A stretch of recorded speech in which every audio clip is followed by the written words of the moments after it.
والحمد لله رب العالمين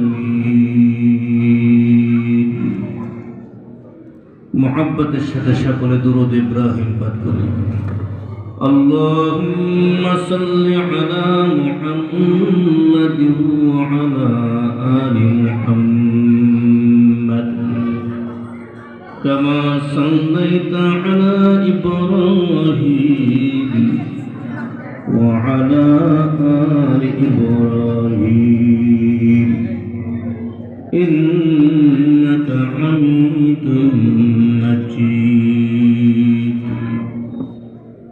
اللهم بارك على محمد وعلى آل محمد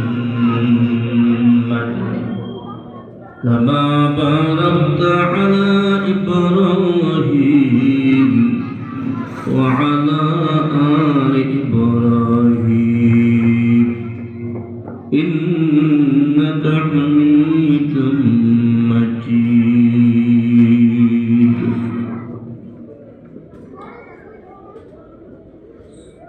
আমার অত্যন্ত স্নেহের মৌলানা মুফতি মাসউদুর রহমান নুরী কর্তৃক প্রতিষ্ঠিত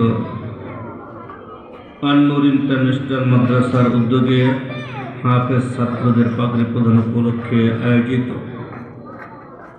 প্রথম বার্ষিক কোরআন অ্যাওয়ার্ড আয়োজিত মজলিসের সম্মানিত সভাপতি, উপস্থিত হযরত উলামায়ে কেরাম, তালেবানে ইলম, সম্মানিত সুধী সমাজ, পর্দার অন্তরালে অপেক্ষামান মা ও বোনেরা, মহান আল্লাহ রাব্বুল আলামিনের দরবারে অসংখ্য অগণিত শুকরিয়া জ্ঞাপন করছি যে মহান আল্লাহ আমাদেরকে দয়া করে মায়া করে কোরআনের মাহফিলে আসার বসার তৌফিক এনায়েত করেছেন। এজন্য আমরা সকলে দিল থেকে কালিমাতুশ শুকর আদায় করে বলি আলহামদুলিল্লাহ। আলহামদুলিল্লাহ। অনেক দামি মজমা, অনেক উলামায়ে কেরাম আলোচনা করবেন,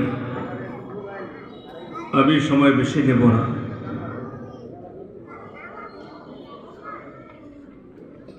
আমি আপনাদের সামনে কুরআনুল কারীম সূরাতুল আনফালের 2 নম্বর আয়াতে কারিমা থেকে নিয়ে 4 নম্বর আয়াতে কারিমা পর্যন্ত তেলাওয়াত করেছি। এর আলোকে আল্লাহ পাক রব্বুল আলামিন সচ্চা ঈমানদার প্রকৃত মুসলমান কারা এর পরিচয় তুলে ধরেছেন সেটাই আমি সংক্ষিপ্ত আকারে আপনাদেরকে বলব। মুমিন হিসেবে আমাদের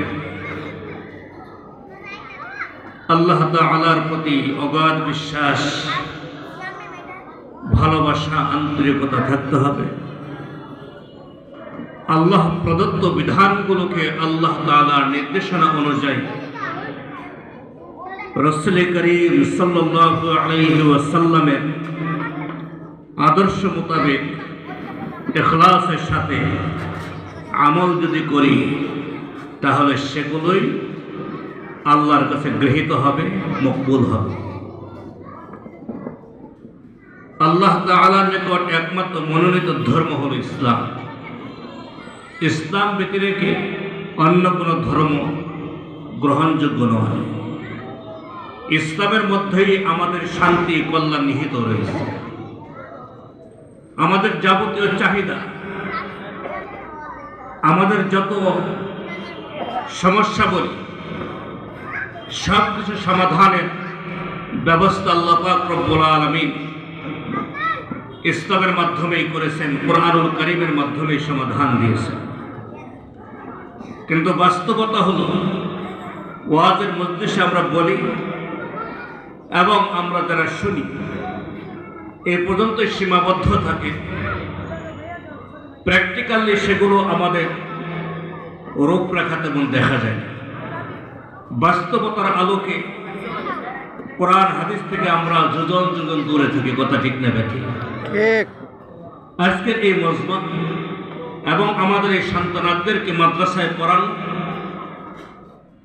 ওস্তাদের উদ্দেশ্য, সকলের একটা উদ্দেশ্য, যেন আমরা আল্লাহ তাআলার প্রিয় ভাজন হই, নেককার হই, দিনদার হই, ইহকালে শান্তি, পরকালেও যেন নাজাত পাওয়া যায়। এই মকসুদ আমাদের প্রত্যেক ইমানদার মুসলমানের থাকা উচিত এবং এই মকসদ অনুযায়ী কোন পদ্ধতি অবলম্বন করলে সত্যিকারভাবে আমরা ইমানদারের কাতারে থাকতে পারবো সেগুলো আমাদের জেনে নেওয়া উচিত।